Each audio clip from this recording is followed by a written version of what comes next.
Bismillahirrahmanirrahim. Yang kedua, Habib Bakar juga di sini menyampaikan ijazah. Ijazah yang beliau sampaikan untuk umum. Dari mana ijazah ini? Ijazah ini dari Habib Ali bin Muhammad Al-Habsyi. Jadi ini malam spesial, Masya Allah ya. Ijazah solawat bagi yang kepingin mudah untuk memandang wajah suci Nabi Muhammad Sallallahu Alaihi Wasallam. Jadi di bulan mulia ini kalau bisa kita ini buat janji sama diri kita. Janji sama diri kita sendiri. Ya Allah, saya tidak mau dikeluarkan dari bulan yang mulia ini kecuali saya diizinkan oleh Engkau untuk memandang wajah indah Nabi Muhammad Sallallahu Alaihi Wasallam, walaupun dalam mimpi. Tidak bisa wajahnya ya Rasul, tanganmu ya Rasul. Tidak bisa tangannya Nabi, kakinya Nabi, tidak apa-apa. Sandalnya tidak apa-apa, karena sandalnya Nabi, demi Allah, sandal Nabi lebih mulia dari dunia dan seisinya. Sampean sandalnya Nabi ini terbuat dari kulit kambing, tidak pernah didoakan secara khusus, tidak pernah ditangisi sebagaimana kita umatnya, tidak pernah didoakan secara khusus sebagaimana kita umatnya. Nempel di kaki mulia, di kaki suci Nabi Muhammad Sallallahu Alaihi Wasallam. Bentuk terompahnya yang sampean biasa pakai di kepala itu, kalau sampean pakai itu atau pakai pin yang seperti itu, bukan main-main cincin. Jangan sampai kalian masuk ke dalam tempat-tempat yang tidak baik, tempat-tempat yang najis, yang kotor, tidak boleh. Bahkan kalau ulama Hadramaut mengatakan haram hukumnya. Sebagai apa? Ta'ziman wa ihtiraman kepada Nabi Muhammad Sallallahu Alaihi Wasallam. Lalu bagaimana dengan kita para pecintanya, para umatnya yang didoakan, yang ditangisi Nabi Muhammad? Seandainya kita ini berusaha menempelkan diri kita, tentunya bukan di kaki Nabi Muhammad, tapi di hati Nabi Muhammad Sallallahu Alaihi Wasallam. Apa mungkin kita tidak akan dimuliakan oleh Allah?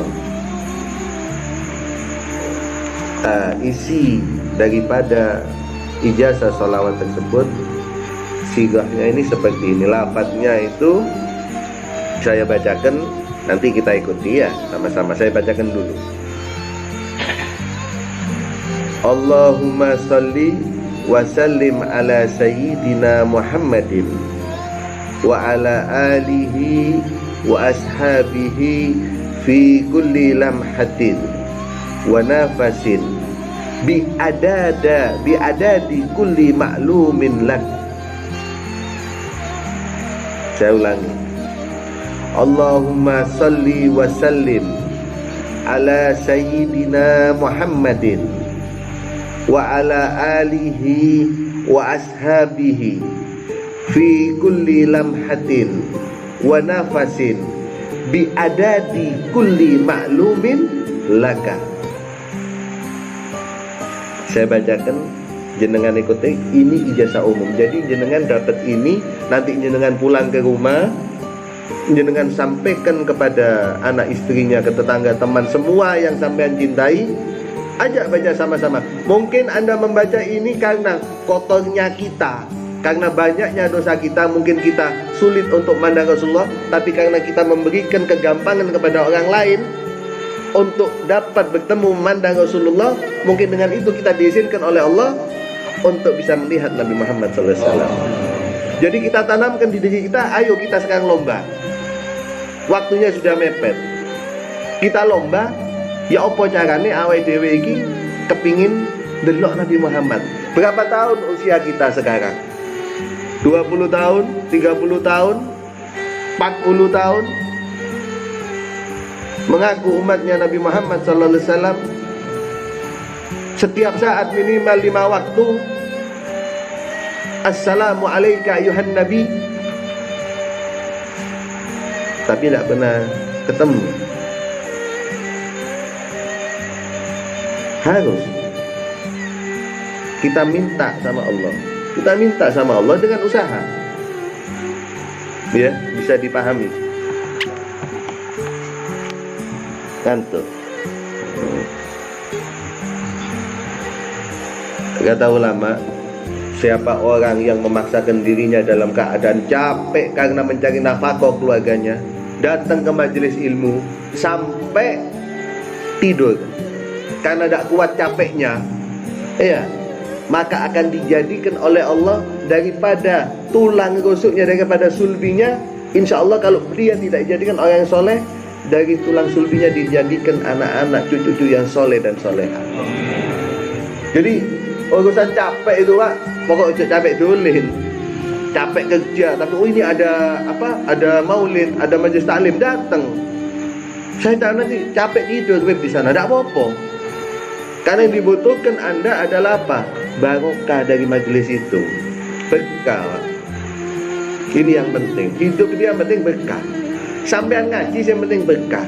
Sampean mondok yang penting berkah. Apa sampean kira sampean mondok atau sampean pinter? Lah, berkah. Nah, berkah ini dari apa? Kita mengabdi kepada guru, kita menghormati guru, kita menghormati orang tua, menghormati tetangga, menghormati apa yang diberikan oleh Allah walaupun kecil, kita hargai. Insyaallah berkah. Karena menungso ya Pak, cuma dua dalam hidupnya. Syukur, sabar. Wis. Kalau dikasih syukur, kalau tidak dikasih sabar. Iki wong sugih. Lek sampean ndak iso syukur, ndak bakal sugih mas 100 juta sedina ndak iso. Itu tak kuncinya sudah. Saya bacakan. Nah, juga sebelum saya bacakan tadi Sadia mengatakan mengenai sahabat Tsauban. Iya. Ini berkaitan dengan kita ini ya perjalanan dari mimpi. Al-Imam Ali karamallahu wajhah, menantu daripada Nabi Muhammad SAW, beliau ditanya sama satu orang, "Wahai Imam, apa itu cinta?" Apa kata Imam Ali? Cinta itu mailul qulub, keterikatan hati kita, keterpautan hati kita kepada orang yang kita cintai. Lalu apa? Wa syauqu ilal liqa, lalu keinginan kita untuk bertemu. Lo sampean lah, kalau sampean cinta kepada seseorang tapi sampean tidak ada keinginan untuk bertemu, berarti tidak waras. Ada sesuatu hal yang aneh dalam dirinya sampean. Ayo kita tanyakan. Saya cinta sama Nabi Muhammad, Anda cinta sama Nabi Muhammad. Pernah nggak dalam hidup kita sekian belas tahun mulai lahir berocot sampai sekarang umurnya sekian, ada 20, 30, 40, 60, pernah nggak kita satu waktu, ya Allah kangen ya Allah sama Rasulullah, ya Allah izinkan saya ketemu sama Rasulullah, ya Allah izinkan saya memandang wajah Rasulullah sampai berlinang air mata kita? Pernah nggak? Nggak usah dijawab, urusannya dewe-dewe. Urusannya sendiri-sendiri sudah. Yang tahu kita ya kita. Kalau kita cuma jenengan lihat saya, apa yang jenengan tahu apa yang saya katakan, apa yang jenengan lihat. Yang tahu hati kita, yang tahu kecintaan kita kepada Rasulullah cuma 3. Allah, Rasulullah, kita. Alas. Tidak ada lainnya. Jangan sampai kita dijadikan umat yang KTP-nya Islam, yang pakaiannya pakaian Islam, tapi kecintaannya sama Nabi Muhammad nol. Majelis bendino, terbangan bendino, tapi hati kita hampa kepada cinta kepada Nabi Muhammad. Loh Beb, gimana Beb caranya kita tahu hati kita hampa? Ya tanya nang awakmu dewe. Pernah nggak kamu ketika Mahalul Qiyam kamu meneteskan air mata? Pernah enggak ketika kamu mau tidur kamu mengangkat tangan, ya Allah izinkan malam ini aku mimpi Nabi Muhammad, ya Allah aku tak sholawat dengan Nabi Muhammad, ya Allah biar aku mimpi Nabi Muhammad. Bangun tidur sunnahnya Nabi Muhammad dikerjakan. Tanyakan sama diri kita. Sahabat Tsauban ini dikabarkan masuk surga. Bingung. Bukan cuma sahabat-sahabat. Setiap sahabat itu kepingin masuk surga cuma mergo ono Kanjeng Nabi Muhammad. Tak penting juga, Pak, buat para sahabat. Bahkan sampai dikatakan oleh Sohibul Maulid apa? Fi jannatin masyaqani min wasfiha illa liqaunil hibbiha hayyama. Aku ini tidak pengen surga, katanya Habib Ali. Aku ini tidak kemaruk nang surga. Aku nggak peduli dengan keindahan, kenikmatan dan kelezatan apa yang ada dalam surga itu. Semata-mata aku menginginkan surga karena di dalam surga ada kekasihku Sayyidina Muhammad sallallahu alaihi wasallam.